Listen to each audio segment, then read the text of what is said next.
So we're talking to Nacosta today. Hi guys, how you doing? Doing good. How are you? I'm good, thanks. Thanks for having Thanks. Yeah, thanks for talking to us today. We've been playing your songs and listening to your music, and it's really, really beautiful. So it's great to be able to talk to you guys.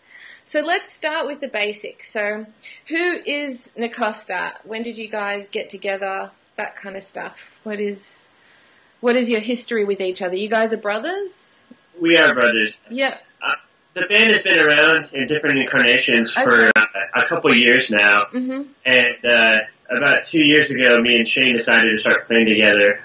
We've been playing in lots of bands separately for a long time. Yeah. And, it's hard to depend on people and to get, these guys for a long time. So we figured, brothers, why not? Yeah. And have a lot of similar influences and stuff like that. So we just got together and just took it from there. Uh-huh. And so are there any other, permanent members in the band as well, or is that sort of transient, depending on the record and the tour and stuff like that? Well, I think the goal is always to have permanent members, but it doesn't always work out that way. Uh-huh. So, we right now we do. We have a bass player named Ralph Pena and a guitar player named Kevin Bodwin. Uh-huh. Okay. So and they have been playing with us for quite a long time now. But you never know with life. So we're definitely the building blocks, and then everybody else is the other stones to build the pyramid, I guess. Yeah, yeah. And for everybody watching or listening right now, what are your individual names and the instruments that you play? I'm Shane Graham. I play drums and percussion. Okay. I'm Brandon. I sing and play guitar in the band and write. Excellent. So do you guys write together, or do you write and then bring that to the table and it gets built on that, or do you actually jam together and write together as well? A lot of it is jammed out. Sometimes I might bring it to Brandon and then we'll flush it out together. Or he'll just like the main structure, and then we'll just jam it out. Yeah. Yeah, it really all depends on the song. In the past, it was a lot more common for me just to bring in songs. Yeah. Not completely finished, but just all the skeleton, the structure, the melodies, lyrics, that kind of stuff. Yeah. But now we just released our new EP, and that was still kind of the old way, but now we're really trying to write as a unit, as a band, and basically just try to challenge ourselves, so it's not the easy way of this is what we've already done, of me bringing songs in. Now I want to do it with everybody so that we could hopefully, break some new ground stylistically. Yeah, I find that, when you open things up as a group, it becomes more, and it expands, it becomes more than just what you could have thought of yourself. Things come into it that are unexpected and new and different, and I think it's nice. That's exactly what it is. Yeah. Yeah. And I mean, that's part of the point of being in a band, I think, is trying to go beyond your own means. Yeah. There's lots of other good perks, but yeah. So with this EP, and what's the name of the EP for everybody? Liquor Eyes. Liquor Eyes. And for the EP, did you guys go through the production? Because it does say produced by Nacosta. Is that something that you all recorded together and worked on together and to produce together as well? It was going to be originally produced by the guy that recorded it, Tyler Davis, but then he had some other obligations and he wasn't able to finish it, so we ended up just kind of playing us the producers because we were the only ones that kind of oversaw the entire process. Yeah. But I mean, he recorded it, we had another guy mix it and master it, and we just basically produced the idea of the whole thing, so... That's it sounds really nice, and the sound is really nice. I mean, the songs are really melodic, and I like the harmonies and stuff like that you have through them too. Sometimes that can get lost in the recording if it's not close enough, or you don't get that chance to sort of feel it or hear it. But everything in it, really works together nicely to sound really nice. So, thank you. Yeah, what inspires you guys as a band? Like, are there other musical influences that inspire you? Are you inspired by movies or what's that? Endless, but collaboratively, we're really influenced by Radiohead, of course, the Beatles, Elton Smith, Grizzly Bear, Fleet Foxes, all kinds of things you can add to. Yeah, and then like outside of music, just the need to create and try to with a type of art, I think you just want to try to connect, and I mean, that's ultimately what it is. I mean, I could say list things from any type of influence out there, but it's more just the same thing as any other person. It's just we're just trying to make music that can connect with people, just express our art, just to express ourselves, and in line with that, we are very visually influenced as well. So we actually shot a music video a couple days ago, and you'll see that on it. Cool. Strong visual tie-ins. Friend Shiva does like almost all of our artworks, and we have a really strong collaboration there too, as far as our identity. So I think visual art is something that absolutely, and we really hope to take that deeper live as well. Eventually, it's some stage. I don't want to necessarily say like a full stage production, but I mean something that is very visually appealing as well. And just goes right in with the music. Yeah. Is there a film influence for you guys too on that level? We watch all kinds of movies. Yeah, I mean, for me personally, music, movies, and books are like very influential in every aspect. Same. Yeah, that's why I always like asking what people's movie influences or book influences are too, because it's interesting, how those things. I mean, they work together. Do you have, like, favorite movies? Like, is there a favorite? I have so many favorite movies. I watched My Own Private Idaho by Gus Van Sant last night, and I absolutely love that movie. Yeah. Just, besides, just visually, cinematography is just amazing, that makes beautiful sense to me, movie. and that sound, I feel like saying that you watched that movie and knowing what you sound like, that makes sense to me, as a whole. As well. Yeah. So I really, really love a lot of like Wes Anderson movies. I love P.T. Anderson movies. Of course, like the David Lynch and just I don't know. I have catalogs of. I'm also besides music, I'm an obsessive collector. So I have like thousands of records, lots of movies, all sorts of stuff like that. So cool. it's hard to pick specific ones. It's not hard, but and books too is books. These days, like everything is a lot more instant. I guess with not that much time to read. But do you read, or is there any? Yeah, I read a lot. I guess you're right. I mean, now it's harder to find the time to read a little bit, but I still try to as much as I can. Some of my favorite authors are like Herman Hesse, who wrote like Siddhartha. Who else? I just started reading actually. The guy that wrote The Big Sleep. He's an LA guy from name. He's the guy that created the famous Philip Marlowe character that Humphrey Bogart always. Always play. I'm sorry, the book is on my floor in my room and I can't remember what it is. But we read a lot. I'm a very big fan of like Kerouac and Ginsberg and Burroughs out of the Beats and stuff like that. So, the lyrics are very like stream of consciousness, very very influenced by the beat stuff, just very raw and naked.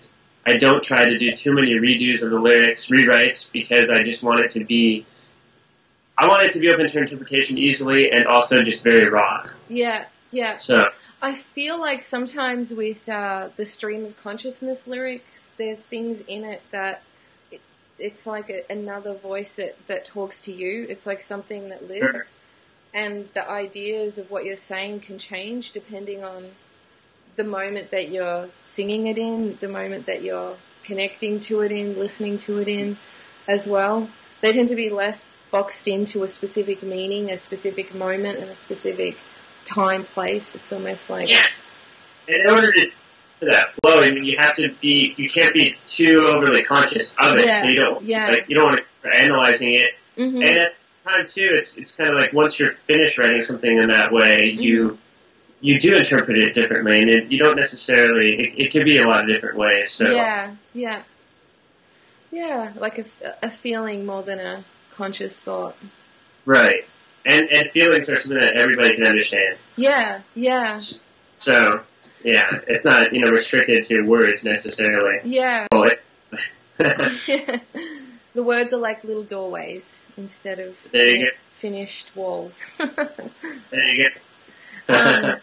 Yeah, so, okay, so now we have a couple of, like, crazier, kookier questions. Actually, before I go into the kooky questions, have you guys got tours and stuff like that planned for the release? Well, oddly enough, right now we're actually trying to take a little bit of time away from playing shows, and we want to actually stylistically start adding some new stuff. And what our main goal right now to do is to start recording our actual debut album in summertime. One thing that we really like to do is constantly work and constantly put out new stuff and just challenge ourselves to continue to evolve. We tentatively are talking about doing a Northwest tour in summer also. Okay. We did our Southwest tour in March and went to South by Southwest and stuff like that. Oh, you guys were down there. Oh, yeah. We were down there too. Yeah, I didn't... I taught this set. Okay. Yeah, right. Yeah, that was cool. It was a chaotic So, what did you think? It was great, wasn't it? Yeah, it was, yeah. We were in a trade show for a lot of it, so it was really, like, chaotic because we were, like, It's so much going on down there. Yeah. It's a little hard to breathe at times, isn't it? Yeah. It's like a big party for a week. So you did that tour then, and now you're... Yeah, so we're talking about doing, like, San Francisco, Portland, Seattle, maybe Boise, and a couple more places, probably in Northern California. But that probably won't be until, like, August. And we'll do some more local shows in the next couple months, but really we're just going to try to... I know it's kind of funny that we just put out a release and we're not going to play it too much, but we really just want to push it so that by the time we start playing shows again, it's like a different experience than what it was before. Yeah. So it's more hype. So people can check you out on Facebook and and find updates on when the album is going to be released or when you are playing shows and stuff like that. Yeah, we're still just in like the writing stages, so I mean it's going to be a while before we even really start recording. Yeah, but yeah, I mean Nacosta.com or the Facebook page, any of those ones will have all of our shows. Yeah. I mean, we are going to be doing an EP release party show pretty soon. Okay. I'm not sure exactly where it's going to be yet. It's probably going to be like the Satellite or Hemingway's or something like that. But we'll definitely be posting that up. Okay. They can download the new EP for free, though. It's a video release. Oh, okay. So it can be downloaded for free at on Bandcamp and Facebook and Information. Okay. So people should go and download that. Or anyone... listening to this should go do that right now. So yeah, Facebook, Bandcamp, best places to get a copy of that. Okay, so on to the kooky questions. Do you guys have any phobias? Yeah, I guess my biggest phobia is like staying stagnant and not really doing anything. Or just like... Is it like a fear of boredom? Well, it's a little bit... Well, yeah, but I don't mind relaxing or being lazy either. Yeah. So, but I just mean like not taking advantage of opportunities or just sitting around and not doing anything. I always feel like I'm one of those people that always feels like I need to be creating. I need to be doing this or else everything else I'm doing is wasting time. Yeah. Which is really bad, but it's also good at certain points. Yeah. And then... more realistic phobias I have. I don't know. What do you have? Heights. You don't like heights. I don't like heights anymore at all. I went to Zion National Park in Utah a couple years ago and hiked to this huge mountain peak called Devil's Landing, and me and my brother poked our heads over like the side. There's no like railings or anything like that, and all the cars were like the size of fingernails. And I don't know what happened, but it's overwhelming in heights. So that is awesome. You liked it? You liked it, Shane? Yeah, you were fine. Yeah, it's beautiful view I'm scared of heights too, and I can't understand like how somebody can't be. It's so weird. Yeah, you get all dizzy and queasy. Yeah, my feet hurt. Funnily enough, the first time I met Seth, what's that? The first time I met Seth, who hooked us up, was at a rooftop show that he was doing with a couple other bands in downtown. And were you there? I was playing guitar in that band. Oh, you are in? Okay. Yeah, well, I couldn't get I'm in two enough. bands. I have one that I sing and play bass in, and then I play guitar for his band too. I'll let you know. Don't feel offended anyway. It's impossible to get close. You know that place was packed inside. Yeah. I was dressed kind of crazy too. I can hear you. You guys are awesome. But anyway, when you walked outside, you could look over the ledge, and it was just terrifying. Yeah. So you went to that ledge there. You defied the rules and went to the ledge. That's the thing for me. It's like with the heights thing. Whenever I'm close to them, and this is going to sound really weird, but I always get this impulse to either look over and actually like jump, but I'm not going to jump. It's just like this really, really weird. I know you're like, what the hell is this guy saying? But it's just this weird impulse. I don't know how to describe it. Maybe I'm hoping I'm going to fly, but I know that's not going to happen either. I think I've heard Seth actually say something similar about something he's scared of too. It might even be heights. Well, I don't remember what it was, but his fear was that he was going to do the thing that actually he was scared of happening. And because of the weird impulse to actually do it too. I think that's exactly what it is. Yeah, it's a fear, but you're also, strangely attracted to it in some way. But yeah. And yeah. Well, I'll talk to a psychologist about that. I have a phobia of dolphins and whales, and I really, really love them. So it's also insane. But I can't look at photos of them without crying, and it's really weird. So yeah. But have you got any phobias, Shane? I'm kind of afraid of just getting like a really bad car accident out of random. Huh. Sometimes it just hits me, and I don't know. So it's a fear of car accidents. The fear that I don't practice enough. Oh, that's it. What's that? The fear of what? I think his biggest fear is that I don't practice enough. Oh. So do you drive? Are you scared when you drive as well, or? No, just sometimes I think I'm going to get in a really bad car accident out of random. I don't know. Yeah. I just spoke to someone the other day that has the exact same fear. It's really weird to speak to two people in the last few days with the same fear. I never heard of anyone having a fear of that before. But maybe it's in the water we drink. I don't know. Yeah, maybe it's just living in LA. Like, do you guys live in LA? I'm guessing we do. Yeah. I mean, people drive pretty crazy. Yeah, I mean, you almost get in a car accident every day. Yeah. I'm such bad drivers. I was actually in a really bad car accident during summer, and my car was totaled, and it was bad. So were you hurt as well? What's that? Were you hurt? Yeah, I was, and I actually still am. I still have kind of a lower back injury, but it was bad. But with all the cars, all the traffic, I haven't driven here. I mean, I've lived here for a while now, but I can't seem to drive here. Like, it's the other side of the car and the other side of the road, but it's more than that. Right. It's just like, I just feel like I'm going to get in and die.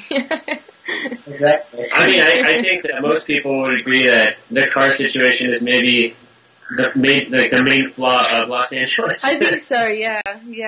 Traffic, just too. Traffic, reliance on vehicles, spread out it is, so it'd be great if we, could figure out another way. Yeah. More public transportation. Okay, maybe we'll write a song about that. What's that? I said we'll write a song about that for the album. LA, it's more public transportation. Okay,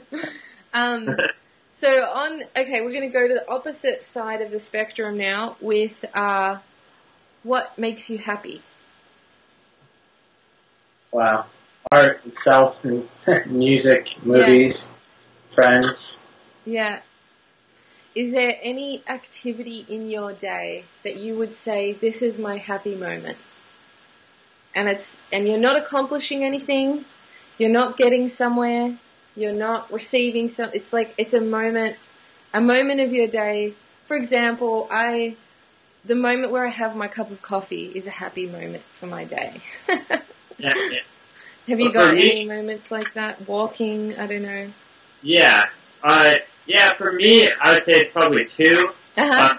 One of them is like when I wake up in the afternoon, usually corresponding with whoever's messaged me during the day, because everybody wakes up at least 3 or 4 hours before me, so by that point I can see what's going on.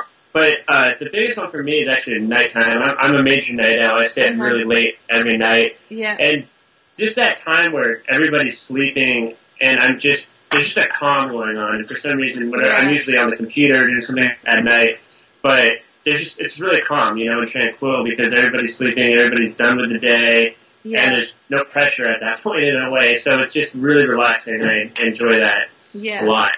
Yeah. I relate to that too, actually. How about you, Shane? I like waking up in the morning and just instantly falling back asleep. So can't get out of bed. That's my happy moment. That's your happy moment. That is a happy moment, though, like when you... It takes me so long to fall asleep at nighttime. I just go on the computer and research things, and then in the morning I can just fall right back to sleep. It's awesome. Yeah. It's a happy moment if you can fall back asleep, if you're afforded that luxury, right? Yeah, true.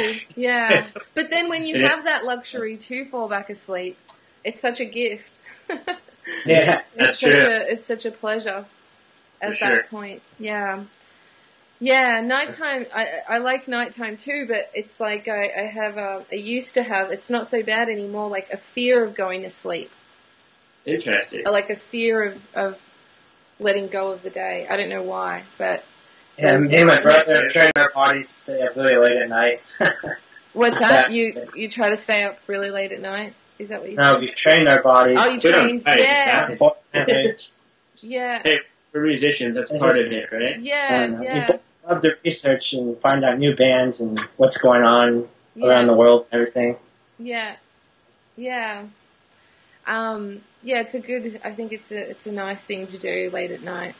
So, okay. So what is, and this is the last but by no means least of the Magic Monster questions. What's your favourite monster? Now this could be monsters that you fear or monsters that you like. Favorite monster? Wow, that's a tricky question. Yeah. There's so many good ones to choose from. So, could it be like from like an 80s horror movie or anything of all time and any place? Well, when I was a kid, I used to be completely petrified of aliens. I always thought I was going to be abducted every night, and I think that's actually where my late night habits came from. Is I couldn't sleep. I thought I was going to be abducted every night. Oh my god! But now I kind of like aliens and wish it would actually happen, so I can't really say that one. Well, that's actually a good one because you're afraid of it. And my good friends, this one right here. Mm-hmm. I'll do the killer from Slumber Party Massacre too. the driller killer. I hope the driller killer. So hopefully that's a shout out. My monster is the driller killer. The driller killer. How does the driller killer operate? Because I haven't seen it. Maybe other people haven't either. He has like a chainsaw, and he sneaks into like college parties when guys and girls are headed on, and then he right as the action's about to happen, he gets them. So the driller killer. Okay. The driller killer. I'm gonna have to look that up. Yeah, it's a B-rated movie. How about you, Shane? I don't know. Pick a good one. Favorite monster? No, I don't watch too many horror movies. How about the one that lives under your bed? There's a monster that lives under your bed. I'll say Leatherface for now. Leatherface? The original Texas Chainsaw Massacre is kind of hilarious. Uh-huh. Did you really think there was a monster that lived under your bed? No. Okay, I was curious because somebody that I was speaking to said that they thought there was a monster in their ceiling fan. Like her whole childhood, she thought there was a monster up there. That's odd. Yeah. So, okay, so we've got Leatherface and the Driller Killer. And I'm going to give an acknowledgement to the aliens too, because I think favorite monsters count as well. You know. Awesome. Well, that's my favorite then. Yeah. Okay, so I mean, everybody listening, check out Nacosta. You can get a free EP if you go to the Bandcamp and the Facebook, or the Facebook. Like them on Facebook to get updates on future shows, and if you're in LA, you know, you can get updated on when their EP launches. Thank you so much, guys, for talking today. Yeah. It was really great. Everybody pronounces it Nacosta, but it's Nacosta. I can't say that. Nacosta. There you go, you got it. Nacosta. I can say it like that, Nacosta. Yeah, right. That's right. Okay. I can still want to go back to Nacosta. Nacosta. Hey, say it whatever way you want. Okay. Is there a special meaning to the word? It means to be hidden or withdrawn. Ah, okay. But yeah, I mean, attach whatever you want to it. For sure. Definition. Okay. So I should have asked that earlier on. Actually, that's a nice name. Thank you. Okay, so everybody go get the EP, go to the Facebook and like the Facebook, and thank you so much, guys, for talking to us today. Thank you.